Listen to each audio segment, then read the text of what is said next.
Have you ever looked at your child or maybe even your grandchild and felt like something's missing? Not in their achievements or how they behave, but deep in their eyes. That quiet spark, the one you used to see when they were younger, feels dimmed. You ask them how they are and they say, "Fine," but it's a fine that shuts down the conversation.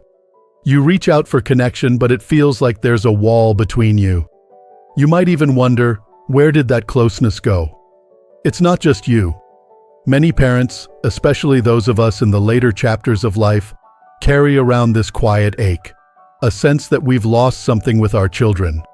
Not because of arguments or life getting busy, but because somewhere along the way, their hearts began to close. And it's painful, isn't it?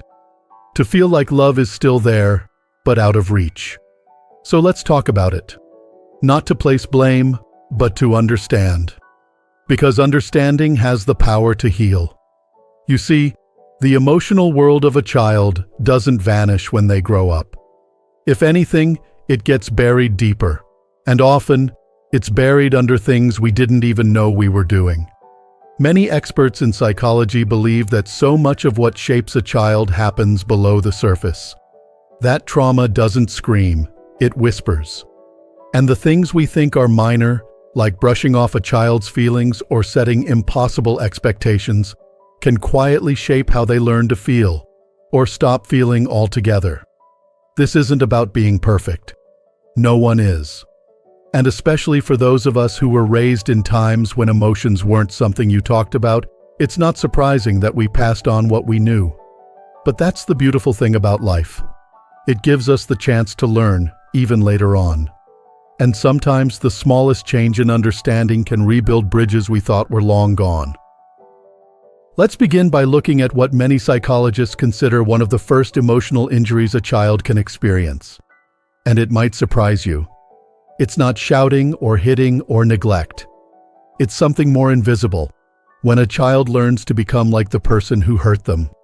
Now that may sound strange, but here's what happens. When a child is young and feels powerless, maybe they're constantly criticized or they don't feel safe expressing themselves, they don't always rebel. They adapt. They start to copy the person in power, not to imitate, but to survive. If love was controlling, they learn to control. If care came with criticism, they learn to criticize themselves. It's their way of staying close to the people they rely on, even if it costs them their own softness. So when you see a child who seems closed off, tough, or emotionally distant, it may not be that they're cold. It could be that they've spent years building emotional armor. And if you think back, was there a time when your child was hurting and you didn't quite know how to respond? Maybe you were going through your own struggles, or perhaps you thought being strong meant being silent. You're not alone. Many of us did what we thought was best at the time. But it helps to remember, children don't just grow from what we do. They grow from what they feel around us, even if it's unspoken. And sometimes what they feel is this constant tension between wanting love and fearing it. This leads us to something deeply important: how children can develop what's often called a false self. It starts when a child realizes that to be loved, they must behave a certain way. Maybe they have to be quiet, polite, obedient, or always successful. Over time, they learn that being themselves isn't quite enough. So they build a version of themselves to fit in. They smile when they're hurting. They agree when they're confused. They achieve not out of joy, but out of fear of losing love. Now, from the outside, they may look like the ideal child, respectful, responsible, even brilliant. But on the inside, they might feel like they don't truly exist. And this disconnect follows them into adulthood. They become adults who don't know how to say what they need, who feel ashamed when they're vulnerable, who chase praise because it's the only version of love they learn to recognize. If you've ever seen your grown child push themselves too hard, struggle with anxiety, or avoid emotional conversations altogether, this could be part of it. They're not broken. They're still trying to live up to an image they think they need to hold. But that image isn't them. And the tragedy is, They might not even know who they really are anymore. Let's take a moment here, because this isn't easy to hear. It's not about digging up guilt or feeling like a bad parent. It's about compassion, both for them and for yourself. Because the truth is, many of us were raised to hide our feelings too. We were told to be strong, to stop crying, to get over it. So when our children came along, we didn't always have the tools to do things differently. But we do now. We have wisdom, and we have time. Time to reflect, to reconnect, to speak the words that were left unsaid. Even a simple conversation, a quiet one, where you say, "I've been thinking about how you felt as a child," can open a door that's been closed for decades. Sometimes it's not what we said that hurt them, it's what we didn't say. The moments when they needed to be seen, and we were too busy, too tired, too unsure of how to respond. What isn't expressed in words often finds other ways to show up, through the body, through behavior, through silence. So if your child avoids deep talks, shrinks from hugs, or seems cold, don't take it personally. They may be carrying a story inside them that never found a voice. And you might be the first person who gives them the safety to speak it. And here's something powerful to remember. No matter how many years have passed, the inner child doesn't disappear. It waits. It waits for someone to say, "I see you." That's how healing begins. Quietly, slowly, and deeply. Not through fixing, but through being present. Now that we've begun to unpack these early emotional wounds, becoming like the one who hurt us, and building a false self to earn love, we can start to see how emotional numbness isn't a personality flaw. It's a defense. And once we recognize the defense, we can start to move closer, not to tear it down, but to gently meet the person behind it. Let's keep going, because the next layer of this story goes even deeper. Sometimes the pain doesn't come from what happened, but from what didn't. From the dreams never encouraged, the desires never welcomed, the wants never allowed to be voiced. Desire isn't just romantic or physical, it's the core life force within each of us. The part that makes us curious, joyful, full of wonder. But for many children, especially in homes where approval came only when they behaved, desire became dangerous. Maybe your child once loved to dance, to draw, to speak up, to ask questions. And then, slowly, they stopped. Maybe they were told they were too much. Maybe they were asked to be more serious, more obedient, more realistic. And over time, they learned to silence that spark. Not because they wanted to, but because it felt safer. The danger here isn't just losing a hobby or a childhood dream. It's deeper. When a child learns not to trust what lights them up, they start to lose their compass. They stop asking, stop reaching, stop dreaming. And eventually, they forget how to want anything that doesn't come with approval. You might notice this in a child who always plays it safe, or an adult who never lets themselves feel too excited, too hopeful, because joy feels unfamiliar, suspicious even. And the hardest part? They may not even realize this is happening. They just feel a kind of dullness inside, a quiet ache, an emptiness that follows them through life. They achieve things, they show up, they may even look successful, but they often feel like something's missing. That missing piece is often a part of themselves they had to cut away to be accepted. Now think about how many times you wanted your child to make the right choice, to avoid disappointment, to follow a more stable path. That came from love. Of course it did.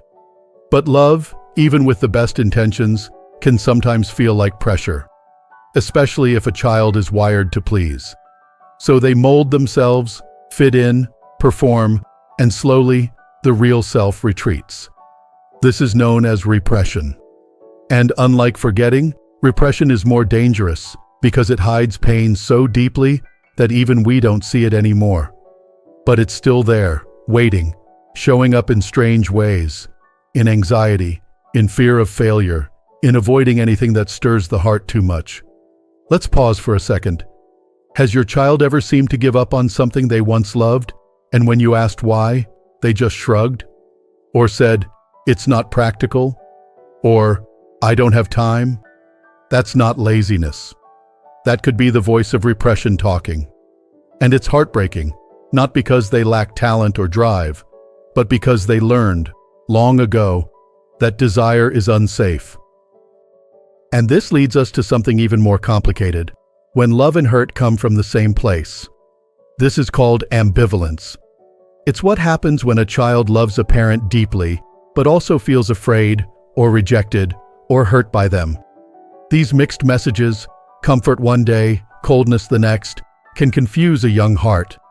They start to believe that love is unpredictable, that closeness is dangerous. So what do? They protect themselves. They split their feelings.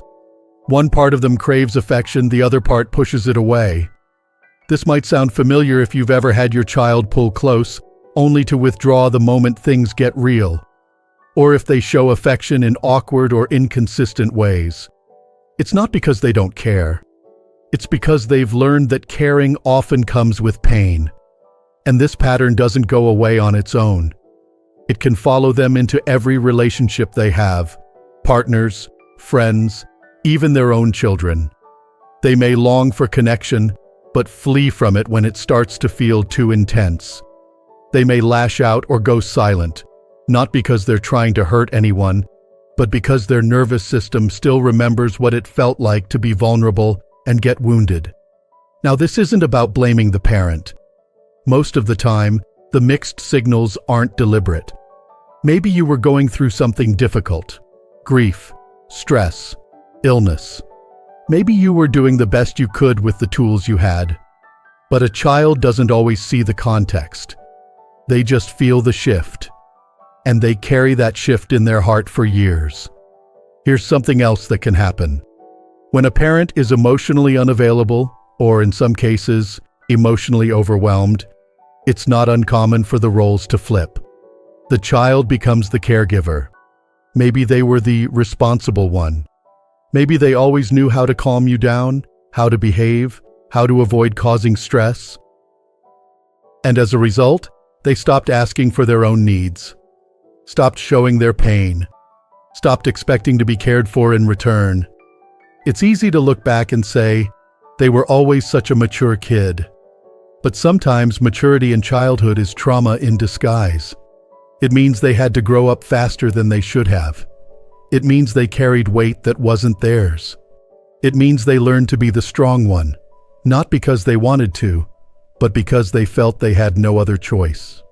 These children often grow into adults who take care of everyone else, who attract people who need saving, who stay in relationships that drain them because they confuse love with sacrifice. Not because they're weak, but because deep down, they believe that being loved means earning it, by fixing, giving, staying quiet. And if you ever see your child struggling with boundaries, always putting others first, never asking for help, that might be the root of it. They may still be living out the role they learned as a child, to hold it all together for someone else. I know this may be bringing up a lot. Memories, regrets, realizations. But I want to remind you, this isn't about shame. It's about insight. And insight at any age is power. Just recognizing these patterns, gently, honestly, is a step toward something better, something more real. Because no matter how long it's been, you still matter to your child's heart. Even if they don't say it. Even if they don't know how to show it. When you begin to listen in a new way, not with judgment, not with pressure, but with quiet presence, you open a door. And when that door is open, even just a little, healing can start to walk in. Let's keep going. There's more to uncover, more layers to peel back, more ways to reconnect. Not just with your child, but with yourself. Because sometimes the deepest wound isn't the one we see in their behavior. It's the one that happens when their truth is denied. When a child expresses sadness, fear, or anger, and is told, "Don't cry," "That's silly," or "You're too sensitive," they begin to believe that their feelings are wrong. They don't stop feeling. They just stop sharing. This is sometimes called the betrayal of emotional truth. And the cost of that betrayal is heavy. A child learns to hide not just from others, but from themselves. They become so used to pushing their feelings aside that one day they forget what they even feel. And in place of honest emotion, they begin to perform. They say what's expected. They smile when it's easier than explaining. They agree to avoid conflict. But deep down, they're disconnected from their inner world. You might recognize this in a child who seems indecisive, anxious, or overly eager to please, who seems polite but distant, kind but guarded. Inside, they're carrying a message they never got to express. A part of them still believes that if they feel too much, they'll be rejected, or worse, invisible. And here's where things get especially painful. When a child starts to doubt their emotions, they begin to doubt their reality. They question themselves. Maybe I'm overreacting. Maybe I misunderstood. Maybe it's my fault. That's not humility. That's emotional invalidation. And over time, it erodes their sense of self. They become adults who second-guess everything, who struggle to say no, who apologize for simply existing. And the saddest part is, they often blame themselves for this confusion, never realizing it began with messages they heard, sometimes gently, sometimes repeatedly, that their feelings weren't welcome. But it doesn't have to stay that way. Even now, if you simply say, "I hear you," or "I didn't realize I dismissed your feelings," something begins to shift. That old silence, the one they learned to survive in, begins to crack. And light gets in. Now let's look at one of the most dangerous outcomes of all these emotional injuries, the collapse of meaning. When a child grows up in a world that doesn't make sense, a world where love is mixed with fear, where affection comes and goes, where truth is denied, they begin to feel like they are the problem, not the behavior, not the circumstance, themselves. They can't find a clear story that explains why they feel so heavy inside, so they create one. And too often, that story is harsh. I'm not good enough. I'm broken. Something's wrong with me. And when that voice becomes part of their inner world, it doesn't just affect how they see the past. It shapes every relationship they enter, every risk they avoid, every time they sabotage something good without knowing why. You might have seen this in your child, pulling away from love, rejecting praise, doubting every kind word you offer. It's not because they don't want closeness.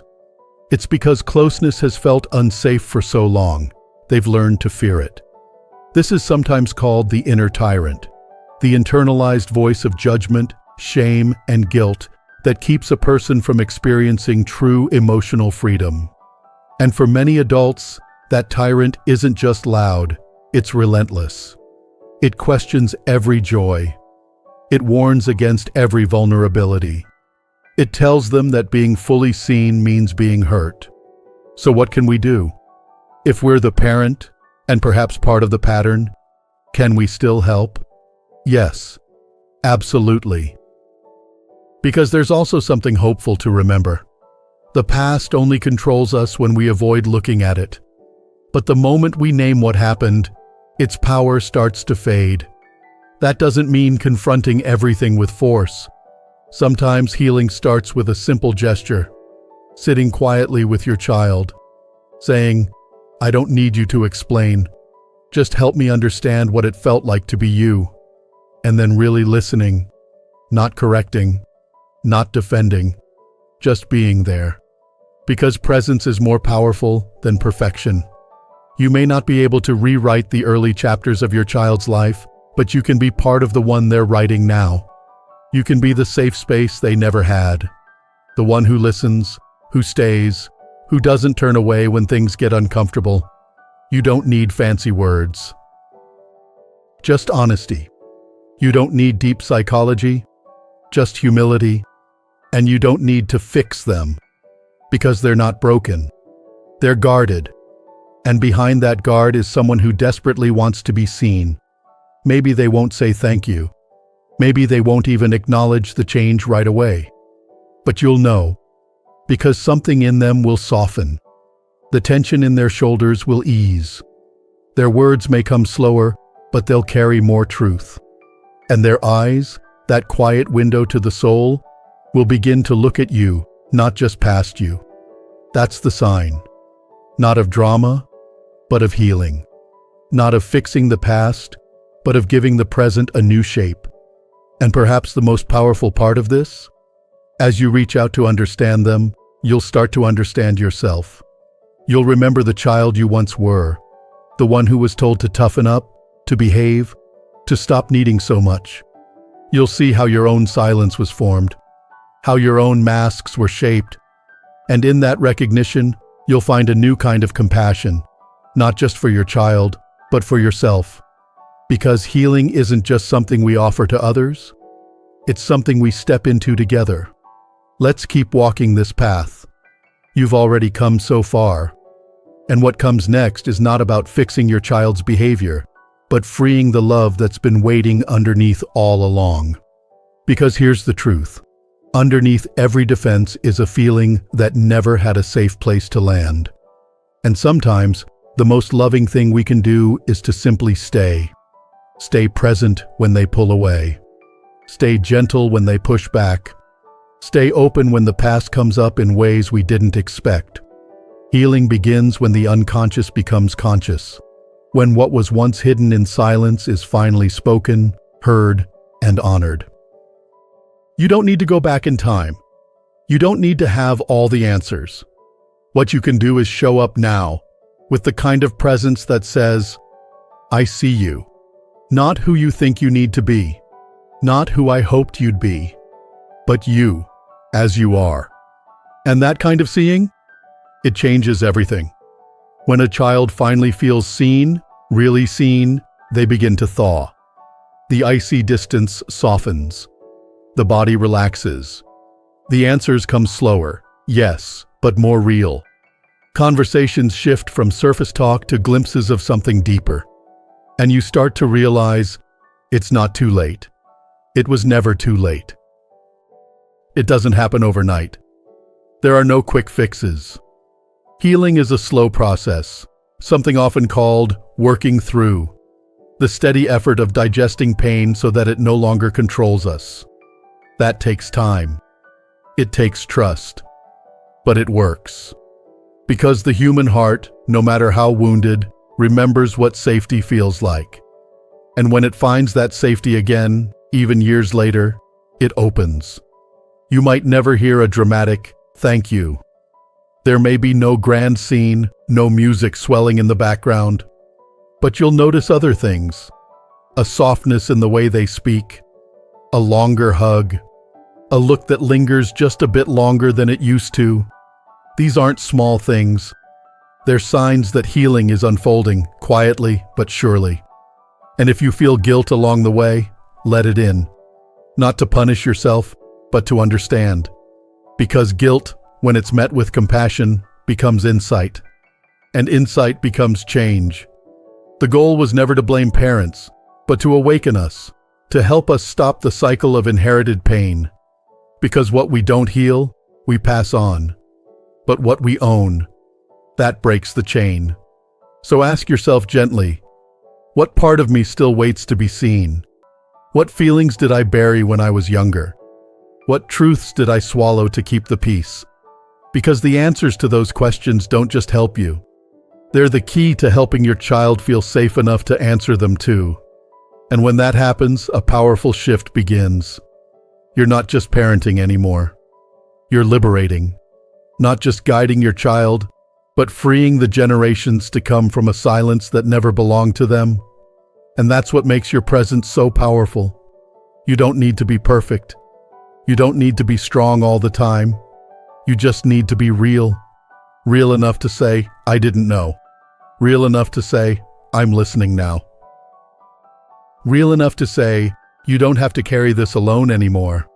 Because children, no matter their age, don't stop needing connection. They don't stop longing to be seen. And even if they've buried that longing deep beneath layers of achievement, withdrawal, or distance, it's still there, waiting for the moment someone sits beside them, not with solutions, but with love. Love that listens, love that doesn't rush, love that understands. Every silence has a story, every wall has a wound, every reaction is a reflection of something older than words.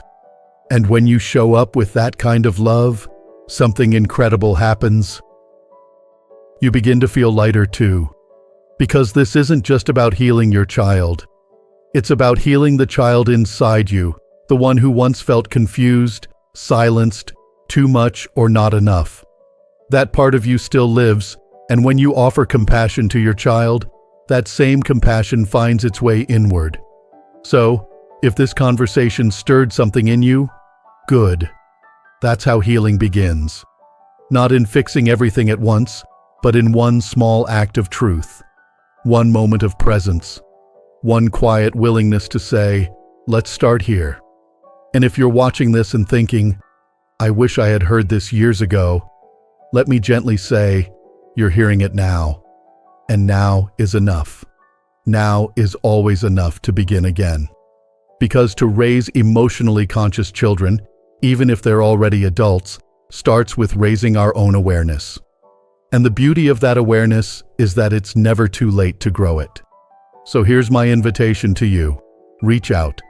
Start that gentle conversation. Say the thing that's waited years to be spoken. Or just sit with them, side by side, and let your presence speak louder than words. You might be surprised what opens when pressure is replaced with patience and judgment is replaced with empathy. And if this message touched your heart, I encourage you, don't keep it to yourself. Share it with someone who needs it. Someone whose child or inner child is still waiting to be heard. Leave a comment below and tell us, what part of this spoke to you? What memory did it bring up? What moment are you ready to reclaim?